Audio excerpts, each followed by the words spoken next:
Bonjour!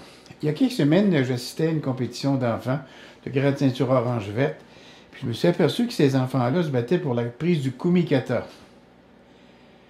Ce que j'ai constaté, c'est que lorsque un des deux adversaires, ou même les deux, arrivait à prendre le fameux kumikata favori, ils ne savaient pas quoi faire. Bien, ça, mes amis, c'est une erreur de coaching. L'élève applique ce que le professeur lui a expliqué. Bon, j'en conclus que le prof ou l'entraîneur, ça c'est plus un entraîneur, ne comprend pas le rôle du kumikata. J'ai un peu l'impression qu'on met la charrue avant les bœufs.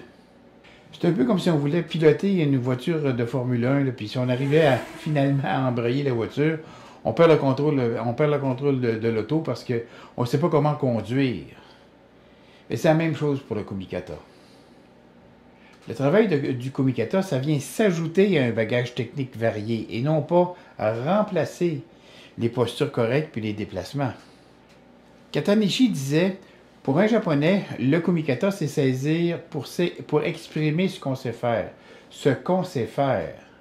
Quand j'écoute les combattants en Europe, j'entends que c'est plutôt la façon d'empêcher l'autre de saisir. C'est de la tactique, alors que pour nous, Japonais, c'est un geste technique. On constate le fossé pédagogique entre l'approche occidentale puis celle des Japonais. C'est peut-être un peu vieux jeu, j'en conviens, mais selon moi, pour être un bon judoka, il faut au contraire en dojo pratiquer le judo de manière ouverte. Puis moi, ce que j'entends par manière ouverte, c'est particulièrement en randori, prendre un kumikata fondamental, puis se laisser prendre, puis commencer à se déplacer en gardant la posture Shizentai le plus longtemps possible. C'est la fondation même du judo. Si vous le voulez, aujourd'hui, je vais commenter un article de Maître Katanishi paru il y a quelques années dans la revue L'Esprit du judo et qui portait justement sur les kumikata.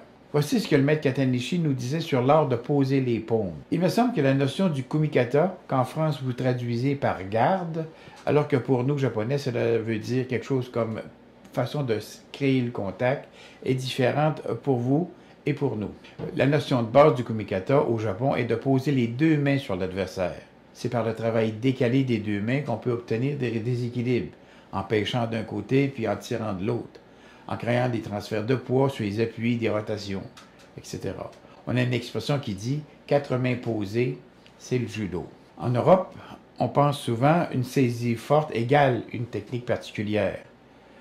Au Japon, le kumikata est une technique fondamentale qui doit permettre la polyvalence. C'est le socle à partir duquel on peut tout faire techniquement dans toutes les directions. C'est le premier élément d'une construction complexe qui fait le judo particulier d'un combattant.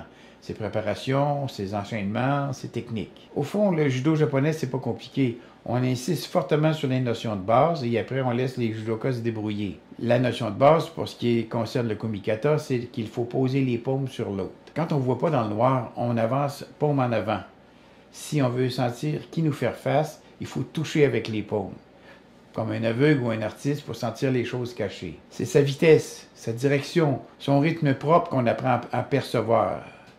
C'est une chose précieuse que le judo nous apprend. Nous servir de nos mains pour sentir les autres. Et comme on peut faire aussi sentir volontairement ou non quelque chose à l'autre, on peut dire que le kumikata, c'est un échange, presque un langage. Pour que le corps puisse bouger parfaitement, le kumikata doit être ferme mais souple.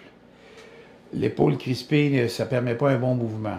Dans les arts martiaux japonais, on sait qu'il est important de savoir laisser tomber l'épaule pour que les mouvements soient justes. Matsumoto Sensei, un professeur de Tenri, l'université de Tenri, qui a été un des plus jeunes 8e dan du Japon à l'époque, puis qui était entraîneur national de l'équipe du Japon en 1964 à Tokyo, disait toujours, pour expliquer comment tenir le bras, qu'il fallait faire comme ça.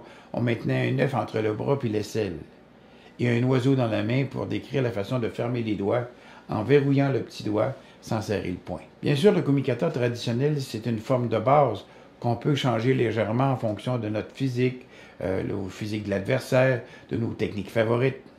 Mais on ne le fait pas sans raison. Par exemple, en montant la main au col derrière la tête, on perd la possibilité de prendre de l'élan et de la distance.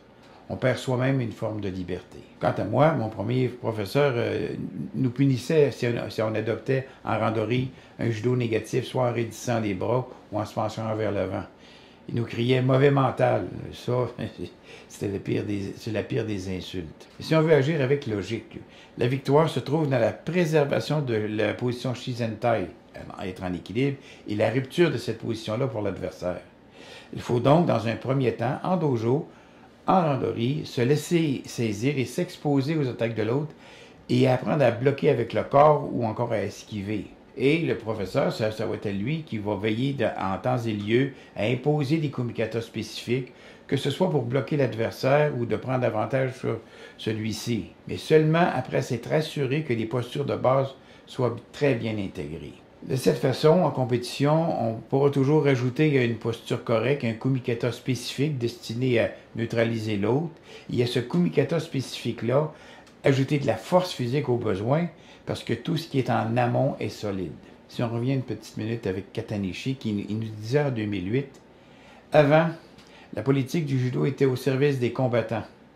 Là, on a plutôt l'impression que ce sont les combattants qui sont aujourd'hui au service des politiques. » C'était bien vu, hein? Il continue. Le judo, c'est la possibilité de vaincre des hommes plus forts et plus grands sans être obligé d'être soi-même très fort physiquement.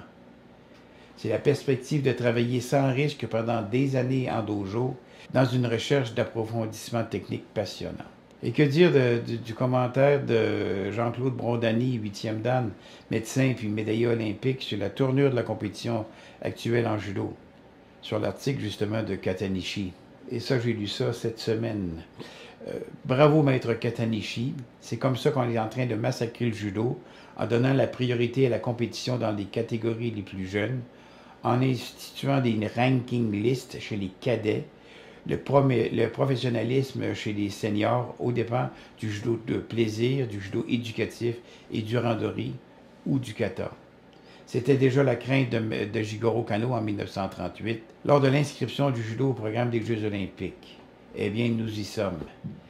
C'était bien vu, Maître Kano, hélas. C'est ce que j'avais à vous dire sur les kumikata aujourd'hui, en espérant que ça vous a plu.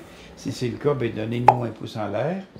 N'oubliez pas d'activer les clochettes pour recevoir les notifications. Je sors une vidéo aux 2 semaines. Partagez ces vidéos-là avec vos amis, mais surtout, abonnez-vous à ma chaîne, Martialement Vôtre, parce que c'est pour vous que je fais ces vidéos-là. Mais plus important encore que de regarder des vidéos sur YouTube, allez au dojo 1 fois, 2 fois, 3 fois par semaine. En attendant, faites attention à vous et à la prochaine.